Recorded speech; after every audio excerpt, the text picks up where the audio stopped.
এই ডিজাইনটা আমি কিভাবে করলাম সেটাই তোমাদের সাথে শেয়ার করি, চলো। সো প্রথমে আমি এই দাগ টেনে নিয়েছি, লম্বা লম্বা করে দাগ টেনে নিয়ে আমি ভিতর দিয়ে আরও দাগ টেনে দিয়েছি, 3টা দাগ দিয়েছি আমি মোট। দিয়ে তার উপর আমি উপরকার যে লাইনটাতে ওইটাতে আমি ফুল লাগিয়ে নিয়েছি। ফুল লাগিয়ে নিয়ে যে মধ্যের দাগটা ছিল ওইটা আমি কভার আপ করে দিয়েছি, একটু মোটা করে দিয়েছি। তার উপর দিয়ে আমি কিছুটা পাতা দিয়ে দিয়েছি, কিছুটা না অনেকটাই, ফুলের উপরে যতটুকু দরকার ছিল ততটাই।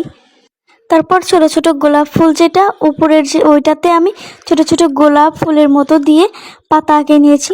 মধ্যে আমি পাতা দিয়েছি, যেভাবে করেছি সেভাবেই যদি আপনারা দেখে ট্রাই করেন একদম ইজি, এটা অনেক সুন্দর লাগবে হাতে। সো উপরেও নিচে যেরকম করেছি উপরেও সেম একটা কাজ করেছি।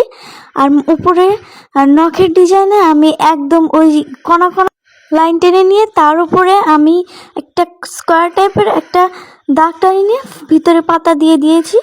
তারপর লম্বা দাগটাতে আমি ডট ডট ডট ডট দিয়েছি, মধ্যে কিছুটা হালকা পাতা দিয়েছি, যেটা দেখলেই আপনারা পারবেন। এটা শুধু একটু ভালোভাবে দেখলেই আপনারা পারবেন। So by.